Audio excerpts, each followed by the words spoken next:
Hello yes అన్నా, నమస్తే అన్న. మేము జీ న్యూస్ తాతా న్యూస్ నుంచి మాట్లాడుతున్నాం. నర్సయ్య తాత అండ్ సత్యం శనార్థి గౌడ్. శనార్థి సంపదన నమస్తే చెప్పండి. ఏం లేదన్నా, మీది ఒకటే ఇష్యూ, ఒకటి ఎక్కడ వార్తలలో ఒకటే కనిపిస్తా ఉన్నది, బాగా వినిపిస్తున్నది. అసలు ఈ విషయం మీద అసలు చెప్పండి.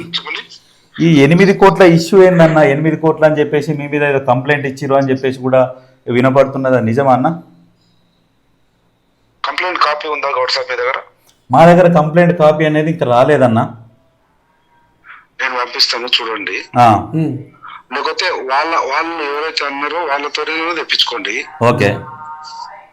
కంప్లైంట్ లో 8 కోట్లని కానీ సంపత్ కుమార్ మాట్లాడినని కానీ సంపత్ కుమార్ బెదిరించిందని కానీ ఏది లేదు. అన్న నా పేరు చెప్పి ఎవరో ఇద్దరు వ్యక్తులు అన్న ఆ జేసీబీకి సంబంధించిన విషయంలో ఆ జేసీ పాత జేసీబీ వాడు కొత్త జేసీబీ వాడు ఏదో గొడవ పడ్డారు. దాన్ని చిన్నవాళ్ళు పలువలు చేసి ఎక్కడెక్కడో తీసుకుపోయి నేను చెప్పిన మాట వాస్తవము, ఏమని చెప్పిన మాట వాస్తవము. ఆ టిప్పర్ జేసీబీ వాడు మన లోకల్ వాడు వాడికి 13 లక్షలు ఇవ్వాలి కదా, ఇవ్వండి అన్నా. లేదు సార్ 13 కాదు 8 ఇవ్వాలి, మధ్యలో ఒక 5 ఇచ్చినామన్నారు. సరే ఆ 8 ఇవ్వండి, లక్షల రూపాయలు డ్యూ పెడితే బీదోడు బతకలేడు కదా, ఆ 8 లక్షలు ఇవ్వండి అన్నాను.